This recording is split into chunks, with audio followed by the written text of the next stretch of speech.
Je m'appelle M. Fali Diagne, je suis le secrétaire général du syndicat des travailleurs des établissements scolaires et universitaires, section Université Iba Der Thiam de Thiès. Aujourd'hui, le STSU s'est réuni en assemblée générale devant la bibliothèque centrale pour fustiger l'arbitraire, la séquestration et l'agression dont les membres du personnel administratif, technique et de service de l'Université Iba Der Thiam de Thiès ont subi hier par l'agissement des enseignants qui ont voulu bloquer l'entrée et la sortie des personnes devant le portail de l'Université Iba Der Thiam de Thiès. On est resté hier de 15h à 19h.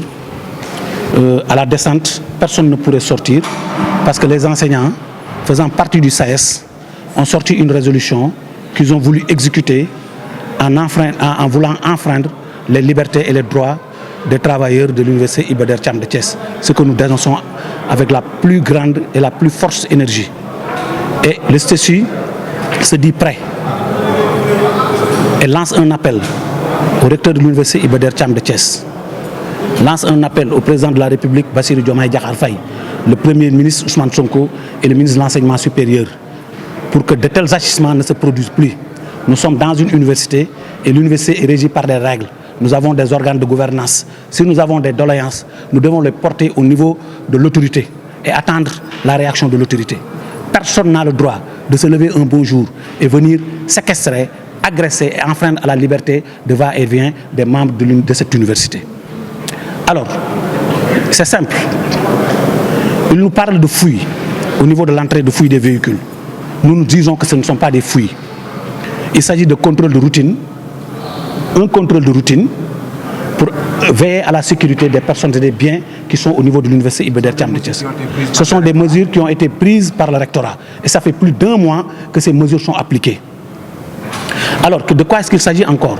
Tout le monde qui dispose d'un véhicule et qui entre et sort dans l'université, tu ne fais même pas 1 minute devant le portail. Les agents préposés à la sécurité ne font qu'ouvrir le mal de ton véhicule pour regarder.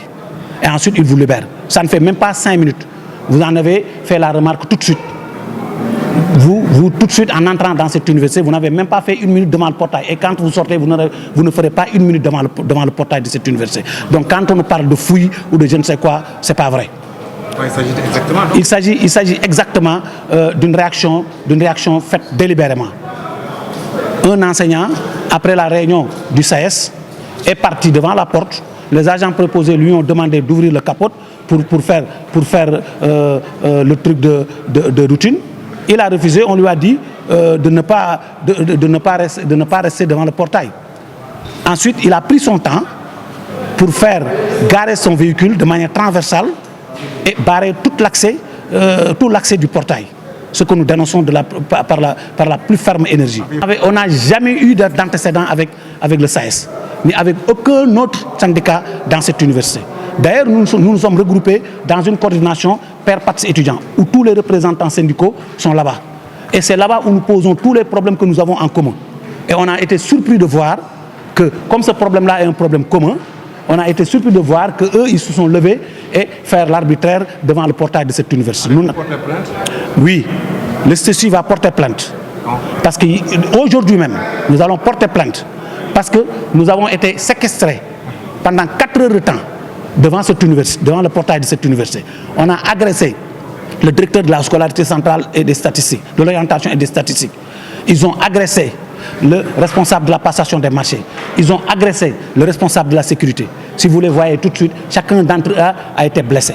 Ce sont nos camarades, ce sont nos collègues, et nous n'accepterons plus jamais que de telles situations se passent dans cette université. Et nous lançons.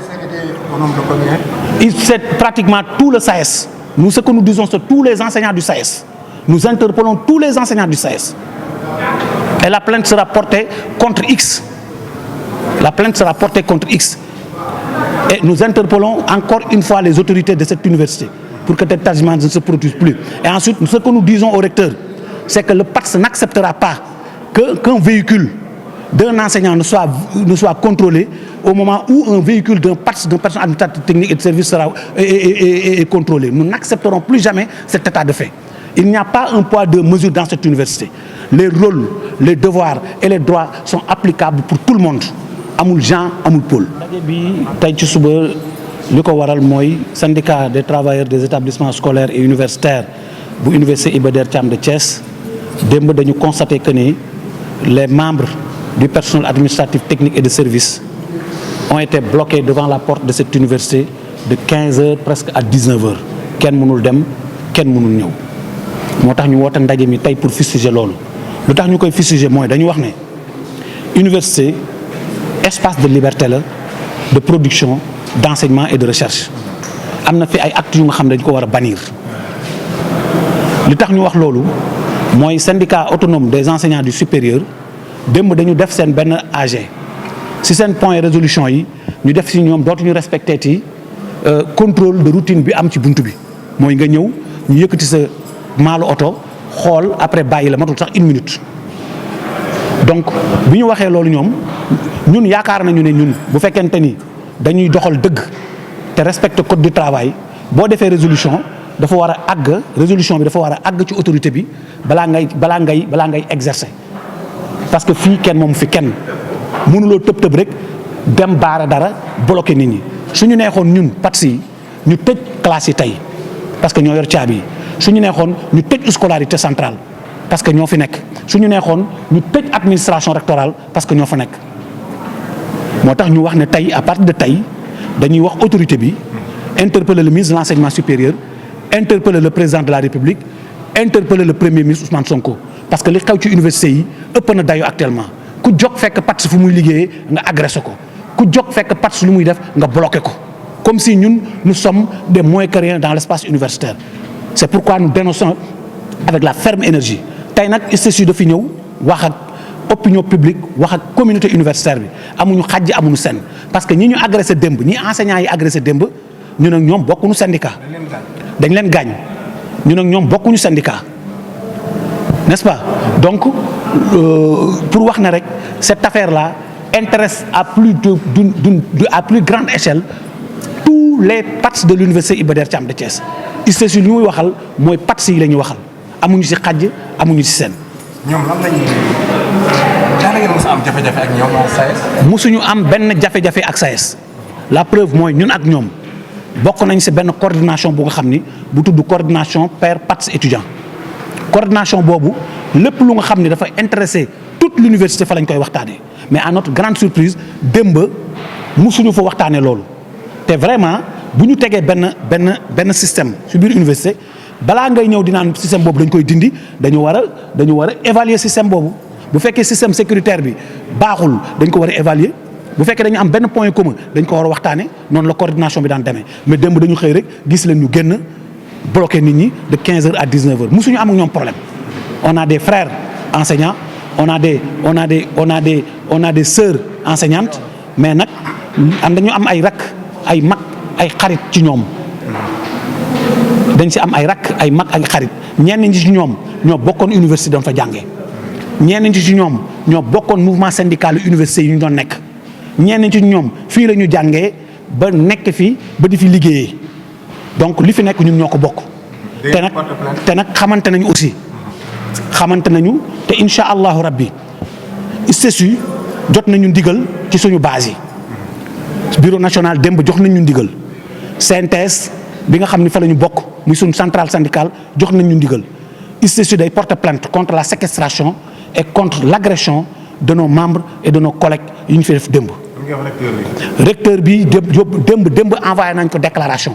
bi affaire bi amee démb ISTESU bind na déclaration am yónnee ko recteur yónnee ko secrétaire général yónnee ko ministre de l'enseignement supérieur. moom na jël ay responsabilités am parce que moom ci ndoddam ci la franchise universitaire yi tege ci ndoddam ci la texte ak loi yi war a doxal université bi tege ñu koy xaar nag mu jël responsabilité am PATS bi nee nañu nag du ñu nangu sunu oto ñoo leen ëpp oto fuuf téeméeri junni yoon bés bu ñu baareetee bunt bi ndax kenn du leen contrôler. ñun dinañ ñëw baare bunte bi ndax kenn duñu contrôler te buñ leen contrôler wul tamit kenn duñu contrôler ñun te tey on nous a dit que ne dañ leen bàyyi ñoom ñu génn sans contrôle donc ñun tamit tey dinañ démarrer di génn kenn duñu contrôler c'est la première mesure que nous allons prendre et nous allons porter plainte contre X pour pour agression et séquestration des membres du PATS de l'université Iba Der Thiam. ñi ñu agressé ñett lañu. maanaam agresseurs yi laa. agresseurs yi bare nañu moo tax ñuy porter plainte contre X parce que jaay doole bi ñuy def ñun du ñu nangu loolu fii espace de liberté la te jàmm rek la ñu bëgg nag jàmm la ñu bëgg muy dox ci université bi ISTESU jàmm rek la bëgg muy dox ci université bi képp ku fi indi beneen safaan nag di nga ko digaale ak ñun parce que ñun ak ñoom syndicat la ñun ñuy syndicat ñuy dagg cokof seen syndicat ñuy dagg cokof suñu syndicat liberté syndicale war la am ñu am ci droit ñun tamit ñu am liberté syndicale droit moo tax ISTESU wax ne fii kenn moomu fi kenn ku nekk nañ ko jox ak xam ak yelleefam ak dayoom ci biir université bi. merci beaucoup.